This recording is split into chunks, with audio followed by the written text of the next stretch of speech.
Anybody needs if anybody needs translation, to go over to the Zoom link. Other than that, we can get started.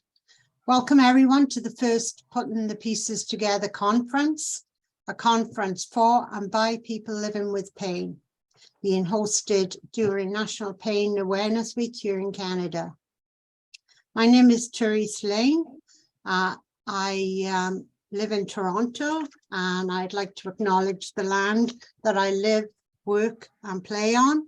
It's the traditional territory of the Mississaugas of the Credit, the Anishinaabe, the Haudenosaunee and the Wendat peoples, and is now home to many diverse First Nations, Inuit and Métis people.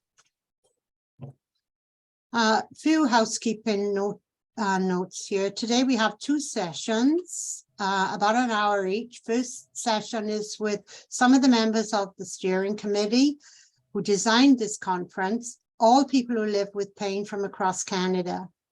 A 1 hour break, and then a session led by Alex on describing your pain to clinicians. During the 1 hour break between the sessions, there is an optional guided gentle movement session led by Neil Pearson, who's a physiotherapist. The pieces you said, policy.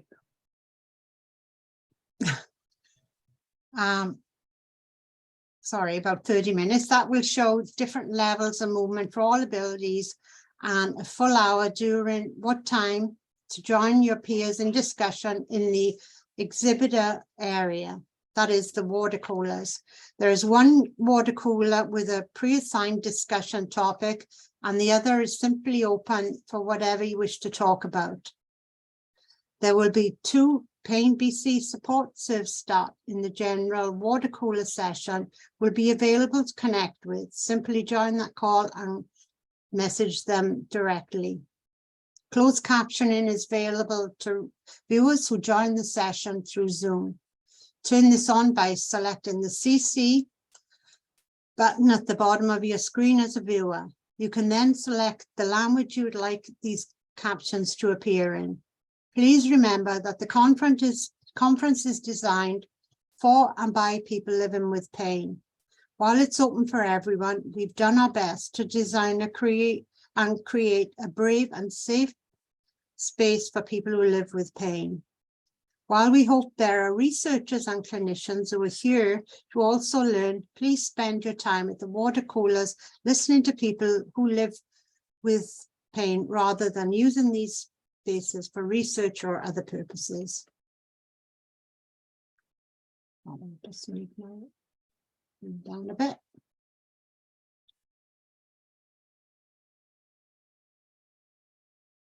Where am I? Okay. Thanks.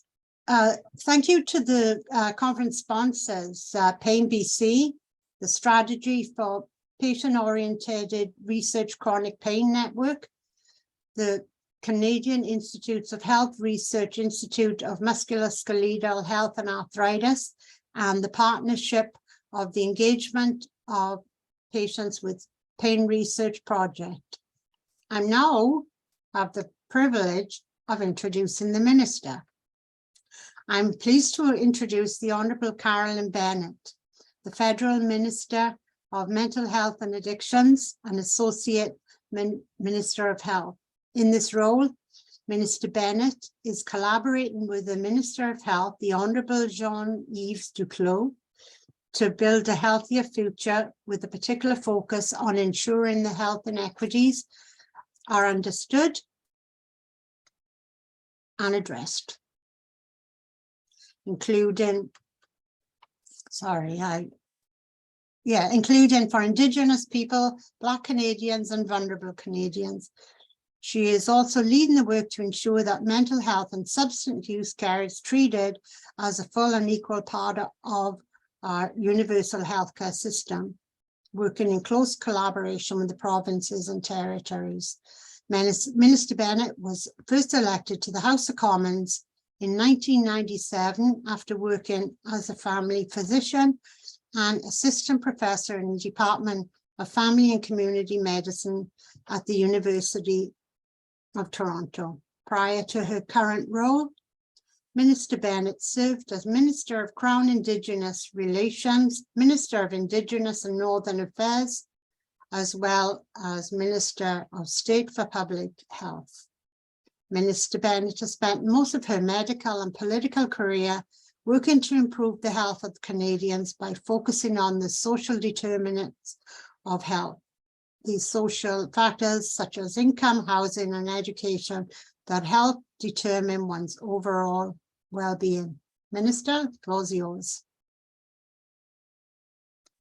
Well, thank you so much, Therese, and good morning, everyone, and welcome to Putting the Pieces Together as we mark National Pain Awareness Week. And I'm really pleased to be here with Maria Hudspeth, the Executive Director of Pain BC. And I too, before I begin, would like to acknowledge that I am speaking with you from the traditional and unceded territory of the Coast Salish peoples, including the Musqueam, Squamish, Tsleil-Waututh, who have stewarded this land and these waters from time immemorial.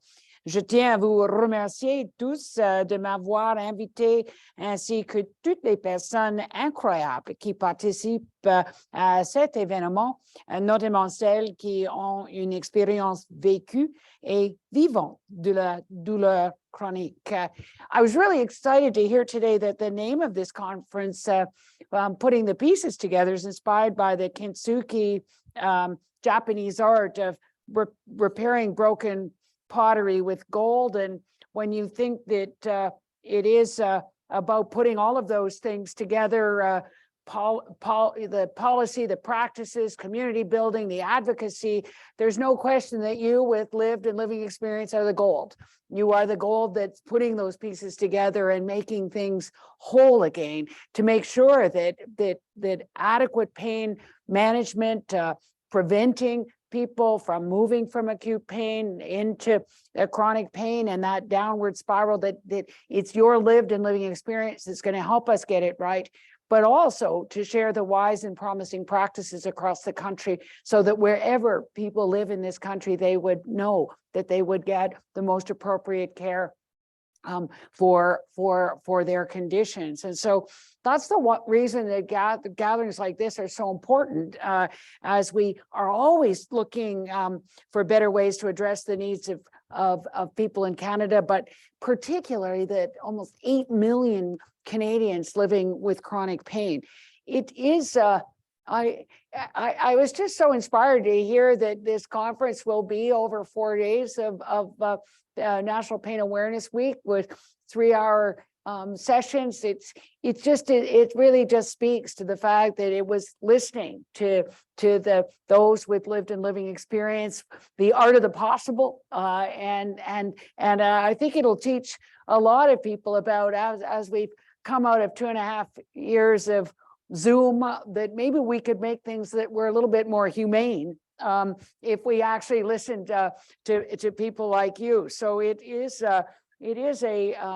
as you said, Therese, as a family doctor, I think that was one of the most difficult things we were trying to do, was to deal with people with pain and know how misunderstood they were, and how sometimes their families didn't understand, their colleagues at work. And so I'm really excited that with Maria this morning, we were able to announce the $4.5 million in funding for the expansion of the Pain Canada network by the Pain BC Society, and which will help expand and increase the pain management options and awareness about the best and wise and promising practices coast to coast to coast. We know people try everything, and that it is going to be listening to people like you, to what has worked, what really doesn't work, and how do we begin to expand that understanding to all of the frontline practitioners, but also to really the med schools and nursing schools and everyone that actually needs to listen and learn how to listen to those with lived and living experience. It, as you know, the network is totally independent of the prescribers and focuses mainly on building the supports for Canadians across the country. We also talked this morning about a project that is, I think, really exciting, that aims to improve the access to care for people here in British Columbia, the 2S LGBTQIA plus community, as well as in terms of different language speakers, Chinese, Punjabi, Arabic, all of those who live with chronic pain. So, bien qu'il s'agisse d'une bonne nouvelle, nous savons qu'il nous reste encore beaucoup à faire pour améliorer la vie des personnes souffrant de douleurs chroniques. As we've said, and I think that the importance of National Pain Awareness Week is that everybody on this call knows that it's 8 million of you suffering. I think Canadians need to know and be a little bit more aware of, that the kinds of suffering that continues to go on because we do not have really adequate practice guidelines, understandings of when those guidelines exist, and that there are way too many people still suffering in pain. And this impacts, as you know, your mental health, your family, community life, and we know that, recently the public health crisis has exacerbated the challenges for people living with pain because it's been much harder to go and access those support services to manage the conditions. So it's unbelievable if you just think that the pandemic has delayed 700,000 surgeries and other medical procedures, and resulting in the increase in wait lists and backlogs, but also increasing the number of people who are in pain that could be reversed if they'd had that surgery or were able to get the kind of treatment that they need. It is limited health services for many Canadians, but obviously those living with chronic pain have not been able to access the services. I think as Maria and I said this morning, that this is just unacceptable. I think that having people live in pain is inhumane, but it has underlined reinforced the urgent need to address and better understand the longstanding challenges in the delivery of care and supports, especially as we respond to the pandemic. As we say, and as my youth council said, we don't want to build back better. Nobody wants to go back to something. People want to leap forward into something better. And I think the only way we leap forward into something way better is if we listen to those with lived and living experience, so we can not just do something that somebody thinks is a good idea, but actually wait and listen to the people who know what has worked and know what really isn't working for them. So the conversations have really reinforced the need for data, which is what we'll be talking about this week at the health ministers meeting. It is about using data to evaluate what's working and what isn't, what's just not getting results, and where people do not feel looked after. They do not feel that they've been listened to and that they are not going to be any longer sent home in pain. So I just think that this is about us committing to continuing working with all of you, as well as our provincial and territorial counterparts, as we expand our understanding of what is the health workforce, what is the mental health workforce, how do we include people with lived and living experiences, peer counselors, as the kinds of people that are helping primary care and some of the specialists just do a better job getting you the care you need. And so it is about addressing the challenges, naming them out loud, but then being innovative and creative and not stuck in our ways as we continue to try and improve the lives of those that were really underserved before the pandemic, during the pandemic, and now it's our opportunity to do better. So it's one of the reasons that we're here in British Columbia now, as we, with Minister Duclos, as you said, to meet with the provincial health ministers and my counterparts as ministers of mental health and addictions to discuss the future of health and healthcare in Canada. And la crise des drogues toxiques et des surdoses est un autre problème de santé publique qui a eu un impact important sur les personnes souffrant de douleurs chroniques. As you all know, the increasingly toxic illegal drug supply has had like a deadly, let alone detrimental impact on people living with pain. In particular, those who've been using opioids to manage their pain, those that may have been cut off their drugs and then go to the street for their drugs and die. And this is people using alone, dying alone. And this is not the stereotype or the stigmatized impression that people have of people using drugs, that many people using drugs is because they have been living with very severe and chronic pain. And so we need to decrease the stigma. We need to decrease those barriers. We need low barrier approaches to getting people what they need and to accessing the services and pain medications that they need and make sure they've got it when they need it. It is as a country, I think it's been 30, 40 years that I've talked about it, we've been learning about patient-centered care. There isn't a one-size-fits-all, and I think that here we're learning about integrated use services, how you wrap the wraparound services for that individual young person, and we need that for everyone to be able to. That the care has to be unique to each individual, and treatment has to be determined through the shared decision making that is between health professionals and the persons living with pain. I used to always say that the patient knows their body best. I know hopefully the system, and together sort of 2 and 2 makes 5.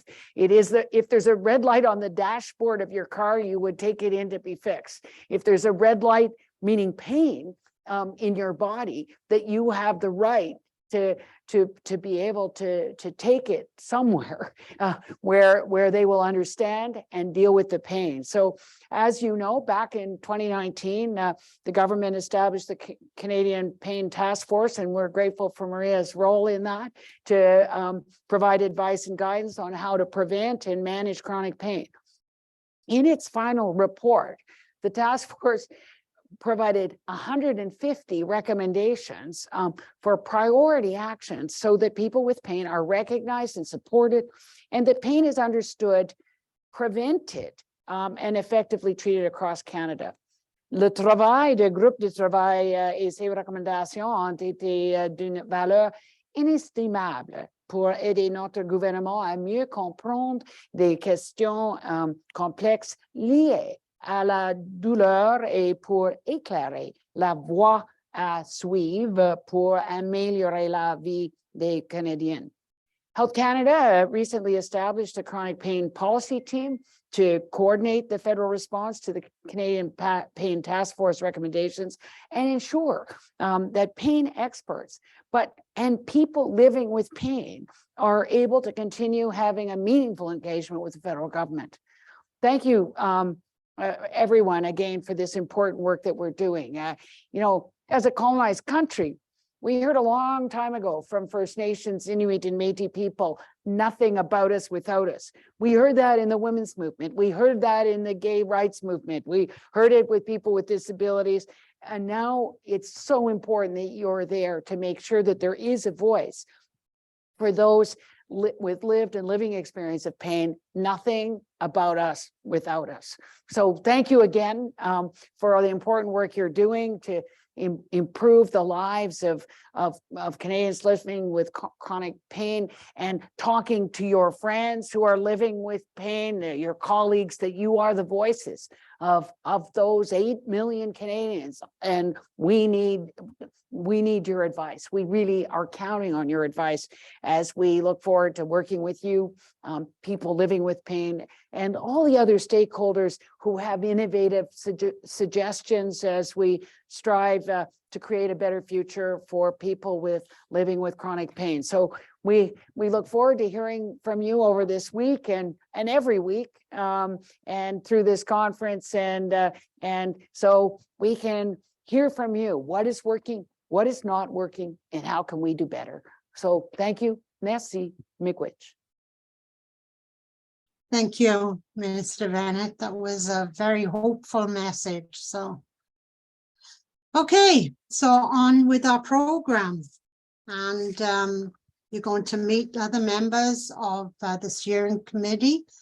This has been in the works for about 2.5, 3 years, and we've had our ups and downs, but we're finally here. And we're going to kick off by starting from my friend, Jennifer Daly-Sir, who's going to let us know a little bit of why now and why. Go ahead, Jen. Thanks so much. As Therese mentioned, my name is Jennifer Daly-Sir. I live in Ottawa, which is built on the unceded territory of the Anishinaabe, Algonquin territory.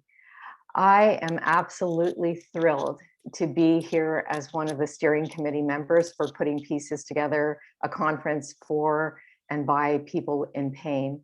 It is a privilege to be speaking to you today, and it's particularly exciting to do so following Minister Bennett's incredible, and as you say, Therese, hopeful announcement.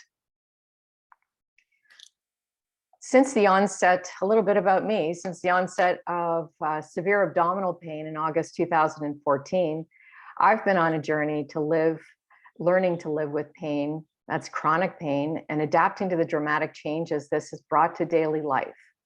Despite numerous and ongoing investigations, I've not yet received a diagnosis, but I do continue to deal with persistent and acute pain episodes. The silver lining is that this unexpected journey has led me here. The gift is in finding my way to this relatable community to learn about the breadth of scientific pain research in Canada, and to have an opportunity to advocate for the vital person with lived experience lens in chronic pain health initiatives and scientific research. Pain does not discriminate. It's much like the underbelly of an iceberg, with so much of impressive and sizable mass invisible below the surface.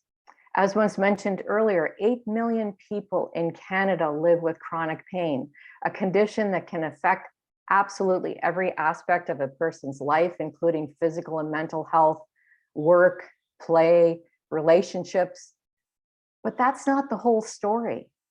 We're also 8 million friends, partners, innovators, advocates, organizers, and co-conspirators who are mobilizing a national community to realize a common goal: a dramatically improved system of care and support for people with pain.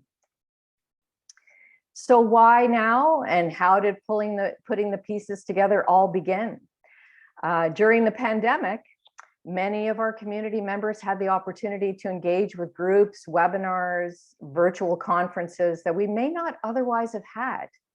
Virtual platforms like Zoom have become normalized, and they have enabled people with lived experience and living with pain to meet more regularly as a community. And bonus, without having to travel. Even when we're sick, tired, having a bad pain day, we still have an option to attend and to connect and to be engaged, and also contribute to that community of people living with pain and that experience. Putting the Pieces Together conference started through the power of social media. It began with a seed, a message exchange between pain advocates. These advocates were attending a virtual conference from their homes, and while they're while there are pain conferences that address scientific research, treatment, and some certainly including that people or person with lived experience perspective, those advocates were wondering if there was a conference that was for and by people with lived experience. The seed was planted.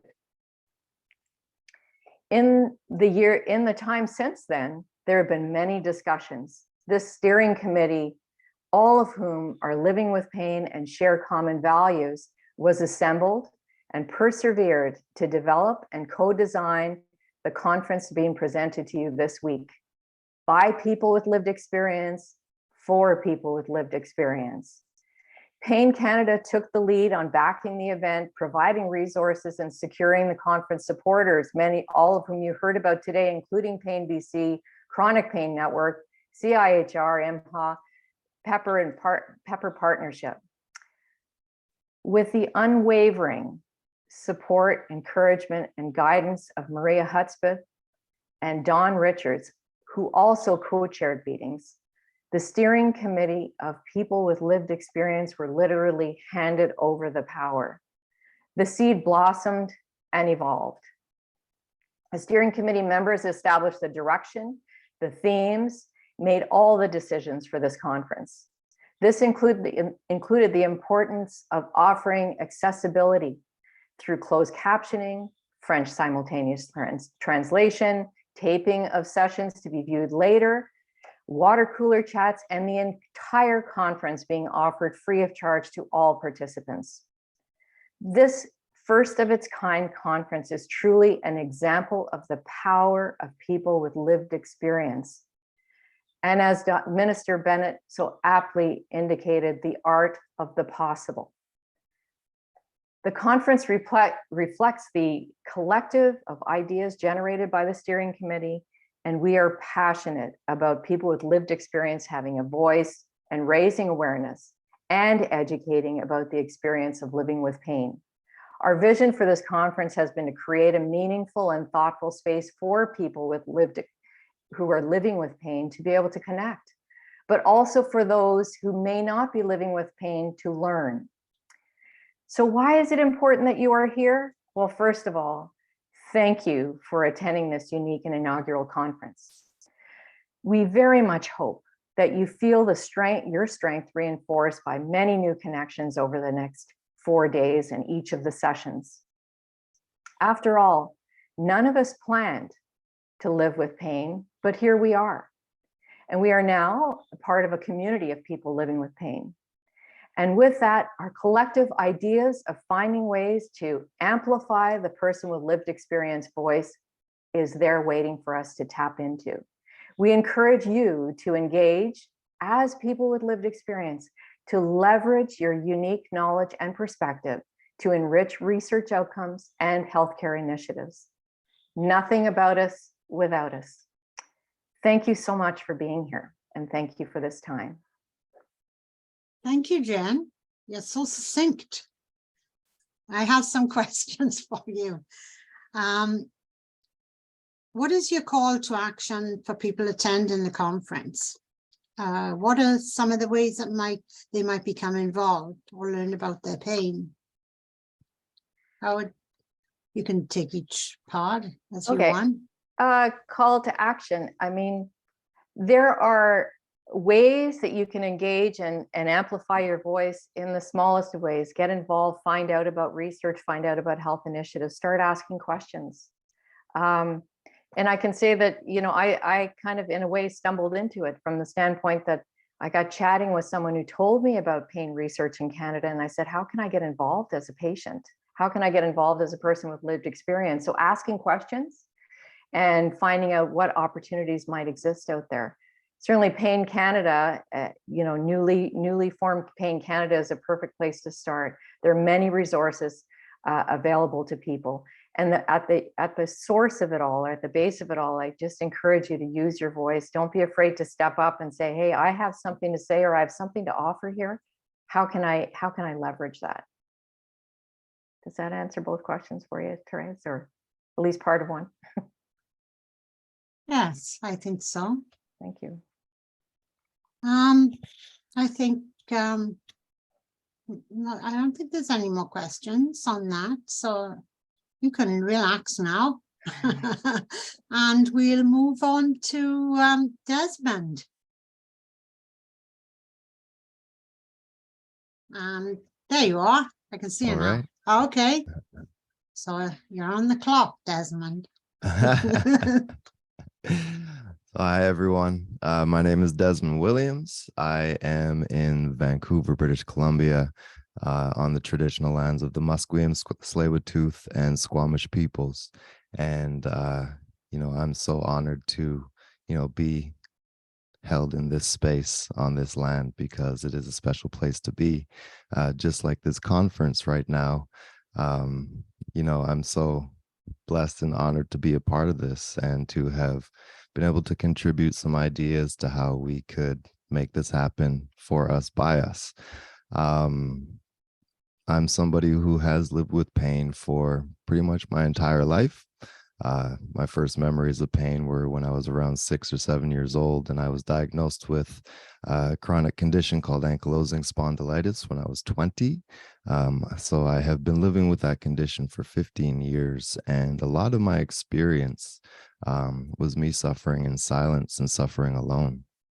And with that experience, I went through a lot of emotional, mental experiences that weren't that great. And when it comes down to it, a big part of why I think that this conference is so important is that we could be a catalyst to help people connect with other pieces of community that may be able to help them through what they're dealing with a little bit earlier than maybe some of us have been able to connect with the community to get help or seek help. One of the reasons it's so important right now for what we're doing is that we are in a global crisis where accessibility needs are starting to be highlighted.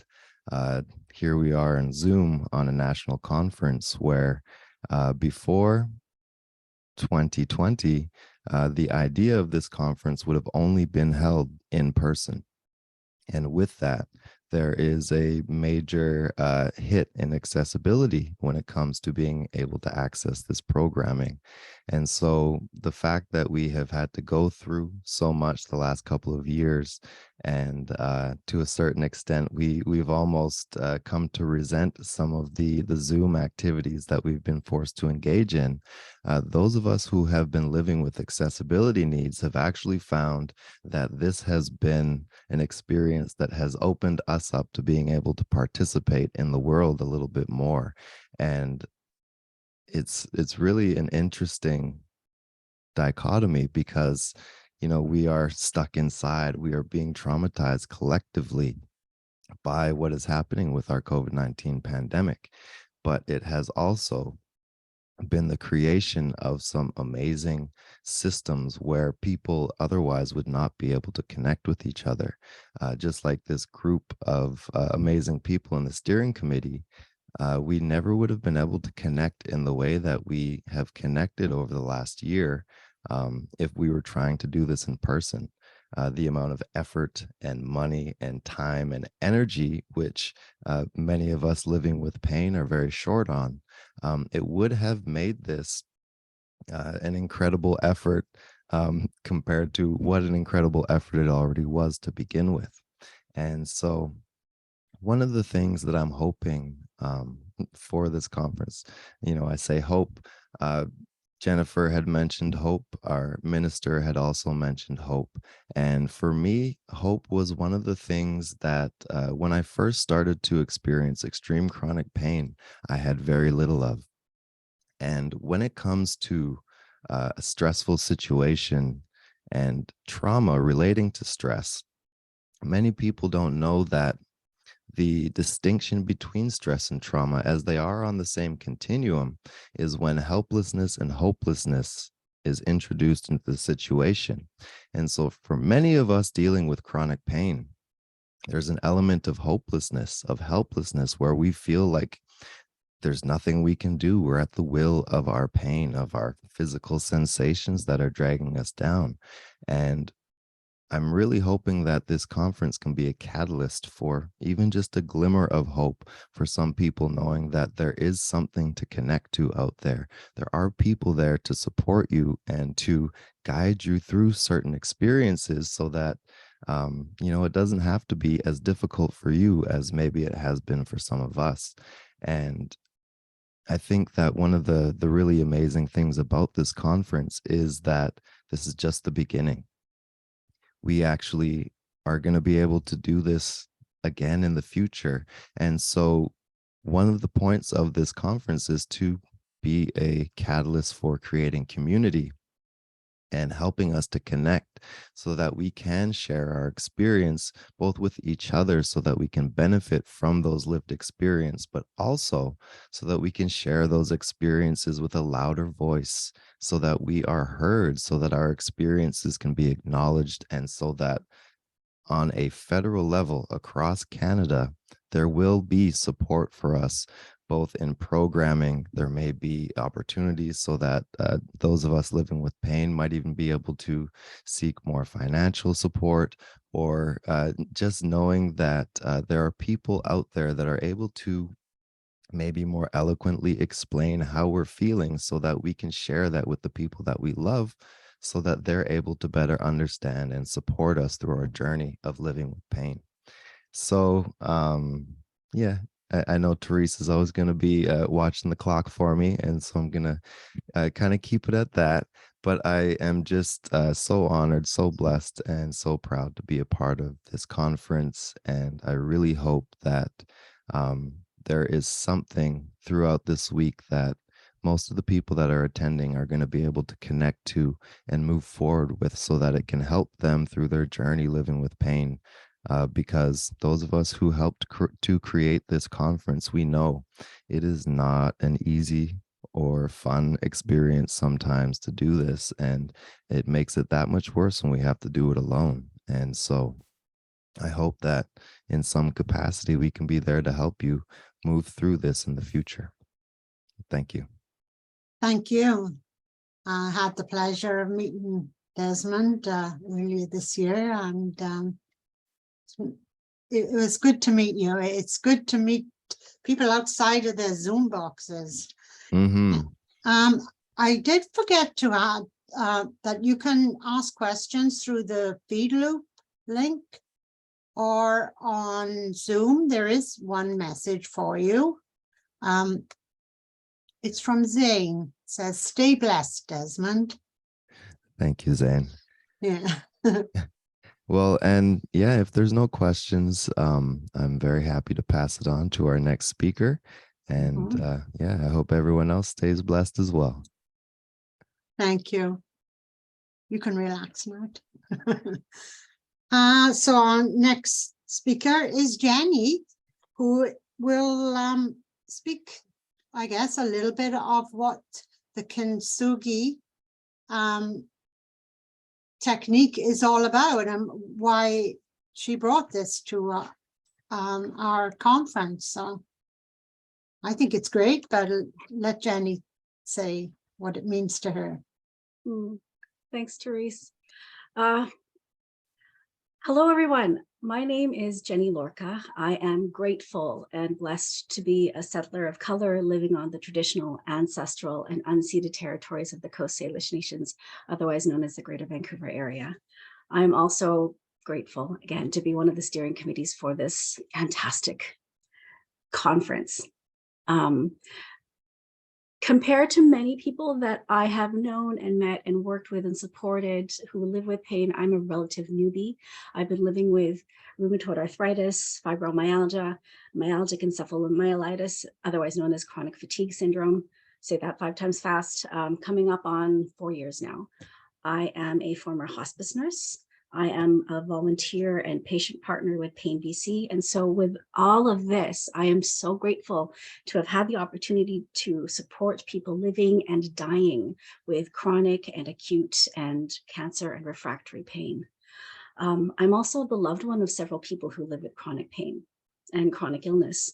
I have a couple of shameless Zoom bombing cats who you'll probably see. throughout this week. And on days when my hands feel good, I play the ukulele. And thanks. And despite this fun facts list, who I am often struck with the sense of failure at being a spouse, failure at being a good daughter, a friend, especially being a nurse, failure at being a contributing, productive member of society, and absolutely failure at being a healthy, functional, normal human being. So these so-called failures, these cracks, they formed the breaks in who I believed I thought I was before pain. And they also continue to inform who I am after pain. And as a result, I have often felt broken. And both Desmond and Jennifer allude to this because they've talked about that sense of helplessness, hopelessness. And here's the thing.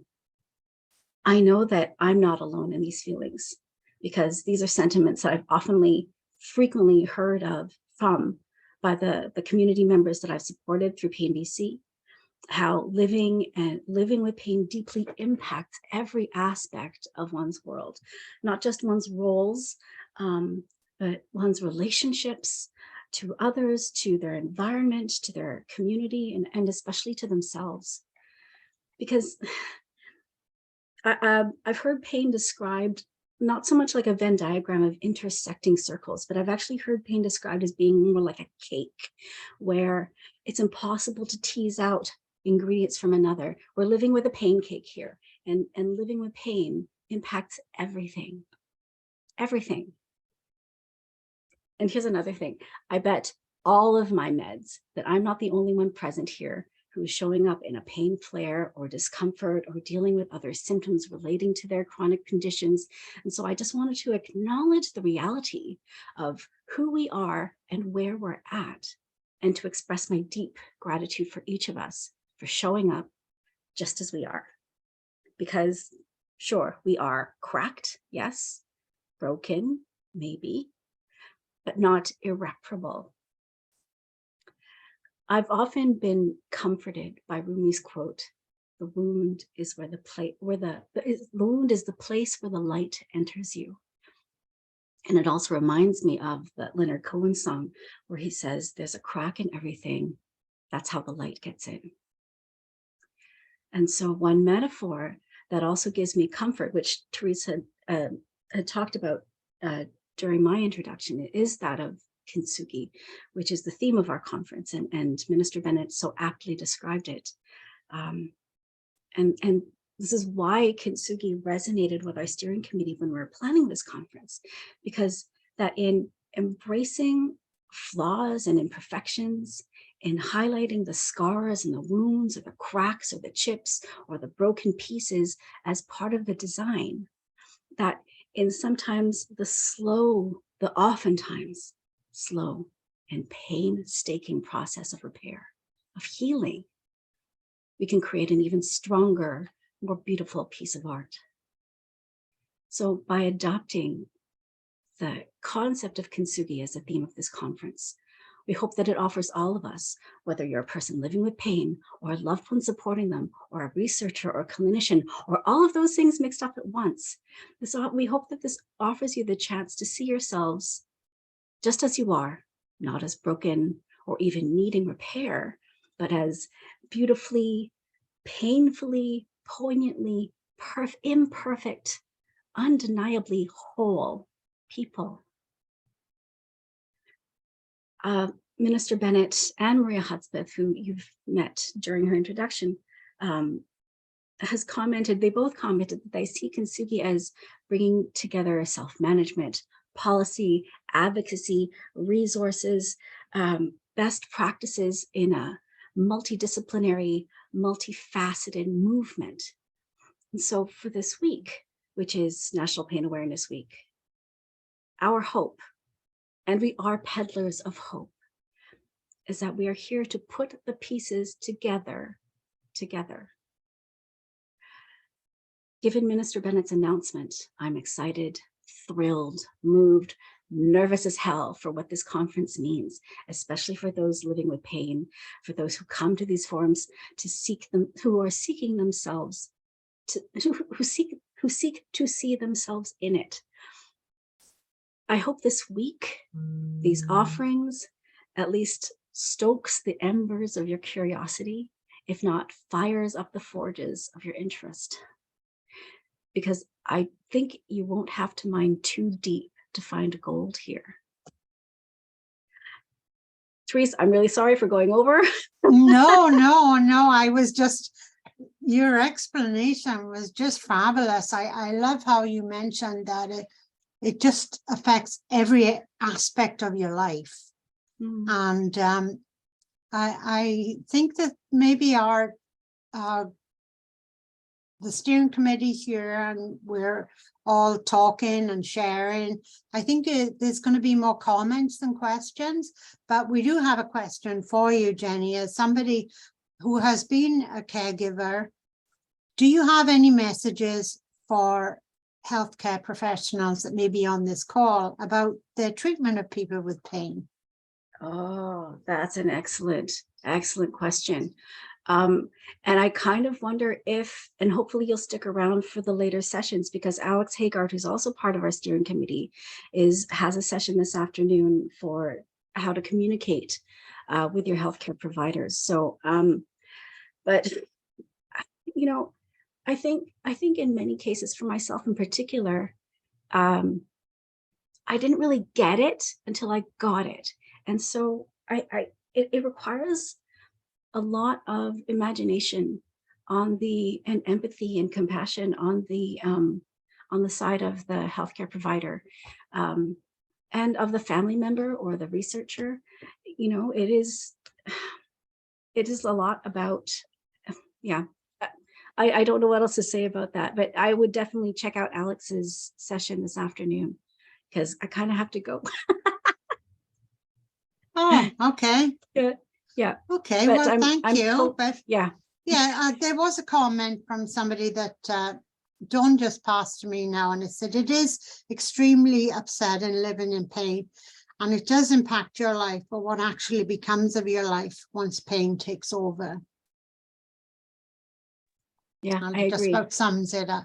Yes. Yeah, it colors everything. It's a pain cake. We live in a pain cake. Pain cake. Okay. Thank you, Jenny, and we'll see you in the moving session. Forgot the exact term for it just then, but okay. So now we have another member of our steering committee who couldn't be with us today, but we are going to share her video. This is about 3 minutes long, and we'll listen to Tahira.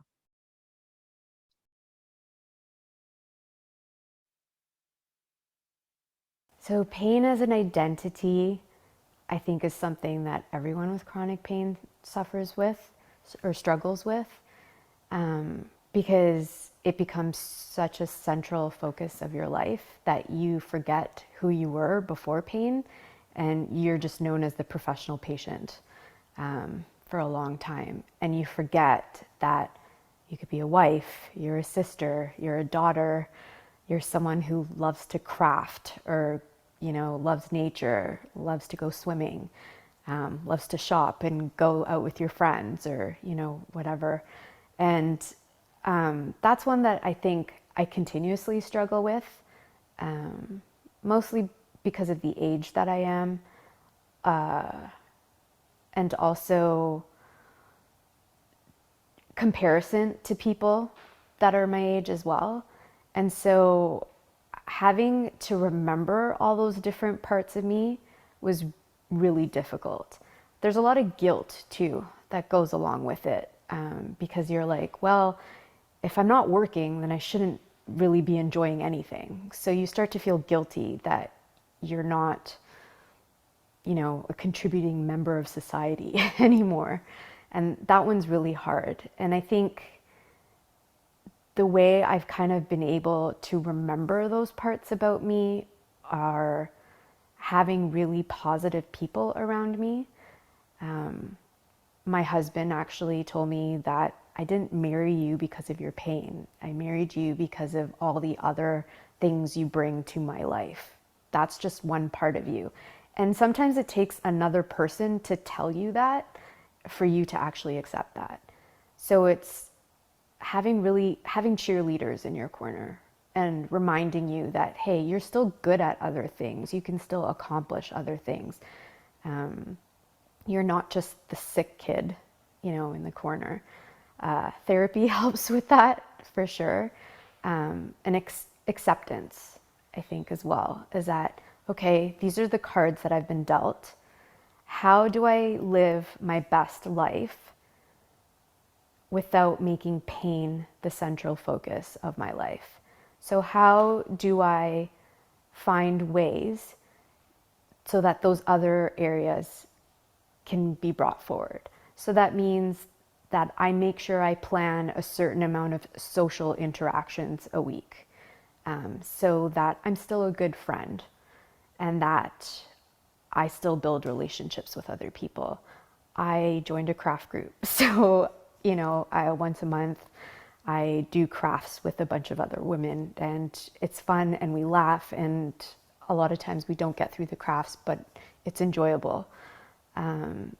Making sure that I spend time in nature.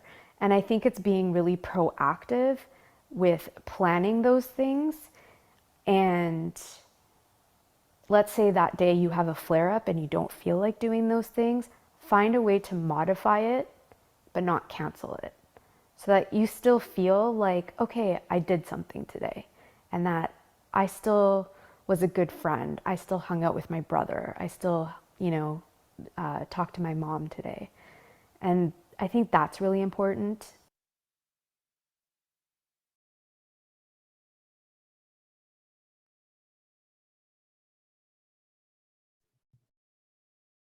Hi. What I was going to say is that a few of the steering committee members have talked about how pain is impacted, how they think of themselves, and how it impacts their self-worth, and maybe we need to remind ourselves that pain is just a part of us. It is not our identity. And I think our true identities are coming out today. I mean, we're fighters, and we're pushing forward. And there's a comment about in Feed Loop too about lots of guilt and struggling with guilt. Not that we need to feel guilty, but we do. It's all part of living with pain and how we see ourselves and how we think others see us. And with that, sorry to hear it couldn't be with us, but we're going to go to Alex now. Hi, everyone. Yeah, I love that Jenny talked about sort of where we're at the moment, because I had sort of wanted to ground this in talking a little bit about the symptoms that I'm experiencing at the moment. I'm currently having a back spasm because I've had to go off the main medication that's controlling my pain, because COVID finally caught up with me 6 weeks ago. And one of the things it has left me with was chest pain, high blood pressure, and more tachycardia than usual, which is, I already have a hummingbird heartbeat. So that's sort of where I'm at. I'm also dealing with a fair bit of brain fog, lingering brain fog as a result of COVID. So that is where I'm at. And for my presentation later, I may switch to the sofa or bed. We shall see. A little bit of background on myself. I have an autoinflammatory condition, as well as a connective tissue disorder and narcolepsy. I've had most of those since I was 4 years old, and I didn't get diagnosed until I was 30 years old. So that experience of fighting for 26 years to access not just diagnosis and care, but fundamentally belief has sort of really profoundly shaped my relationship to pain, my identity. and my relationship to sort of medicine and healthcare systems. And so my day job is as a design researcher. That's the work that gets me paid. But the work that I try to do in the limited spare time that I have, where I actually have the energy and brain power to do things, I am interested in researching history of medicine, and specifically history of chronic illness and invisibilized disability, and trying to apply my design research skills to developing better tools for us to be able to care for ourselves and each other. Because personally, I have minimal faith in our healthcare systems, or specifically in our healthcare system's ability to be reformed. I think they need fairly radical change. And so my hope is to be able to contribute to some radical change in that way. And to that end, building a little bit off of what Tahira talked about, she talked about pain as an identity and about the importance of staying connected to other people. And I'm also interested in pain, chronic pain as an identity, but specifically as a political identity and as a culture and as a community. And I'm interested in how we form connections to each other in order to address the kinds of marginalization that we all experience. Because I think that for a lot of us, particularly those of us who are early in our journey toward diagnosis and care, when we've experienced a lot of neglect and disbelief from our doctors, from our friends and family, there's a tendency to ask, why me? You know, what is so wrong with me that I can't get people to believe me or care about me? And I say this as though this is something I'm past. I mean, I've now been diagnosed for a few years. I sort of know confidently what's wrong with me. My conditions generally are fairly well managed, no thanks to our healthcare system. And I still ask that question. Like, I went to urgent care a couple of weeks ago because of my chest pain and tachycardia and high blood pressure. And they told me that COVID is no longer causing myocarditis, which is absurd because A, it's very well known to be doing that, and B, every virus can cause myocarditis. They told me I was just anxious. And once again, I came home and I found myself asking, why me? And the thing is that these aren't me problems. These are systemic problems. And that's where pain as a community, as a culture, as a political identity is so important, because it lets us know that we're not alone, that we're not to blame, and that we're not imagining or exaggerating things. And it provides us a place to start pushing back against these systemic problems. And, you know, I think I'm very close to running over time, but I want to briefly nod at the fact that I have found a lot of value in disability community, and particularly online disability community, as a way of finding that political lens, that justice-oriented lens towards advocating against some of these kinds of marginalization. And at the same time, chronic pain, chronic illness, specifically illnesses that are made invisible by the clinic through, you know, resistance to diagnosis, resistance to clinical recognition, things like long COVID, myalgic encephalomyelitis. They are things that have been underrepresented within disability activism for the last 50 or so years. And I could spend a whole hour talking about that, and I will try not to, but I will say, I think that there is a reason that specifically going online has provided all of us access to each other and to this ability to create a more coherent culture of chronic pain and more coherent advocacy movements. Because whereas disability advocacy in the beginning came out of people who were institutionalized together in asylums, horrific places, we generally weren't institutionalized, but instead we were housebound. We were isolated, not only from mainstream society, but from each other. And it was only with the advent of the internet, of social media, of online spaces. We've got Dawn Gibson, who's the founder of Spoonie Chat, which is the longest running disability-oriented Twitter chat. It's been going for, I think, 12 or 13 years now. It was really only in the past sort of 10 to 15 years that we started seeing these really coherent sort of politicizing and cultural chronic pain and chronic illness movements. And I think that's really exciting and promising. And I think, you know, with the Pepper Project, I think that's where we're headed with this work. And that is hopeful to me, talking about sort of what Desmond said about finding hope in this. And there is hope in that to me. So Thank you, I Alex. didn't go too far over. No, you're fine. Awesome. And we will be touching base with you the other side of the break. I just want to, I don't feel that I have a need to add anything to these talks. I'm going to be speaking tomorrow where I join Lise DeSalle and we talk about equity and pain. So you find out a lot about me from there. But I just want to say thanks to the members of the steering committee for joining this first session of the conference and sharing a little bit about themselves and why the conference is important to them. And this has been an exciting journey and a growing journey for a lot of us. And a lot of us have found our voice. We found comfort in each other. And we've grown, I think, as people who live with pain and as human beings. And this is the start of something that's going forward. And it's exciting, very exciting. So with that, we're going to take a break now for an hour. If you'd like to participate in the guided gentle movement session, please head over to that. Or if you'd like to find, or if you'd like to join the water cooler meetings, you can find that too. They're all on the Feed Loop site. You can find out where to go. And I think Delane is going to be leading one of the water cooler talks. So you could meet Delane, and who's another member. And that's it. See you in about an hour.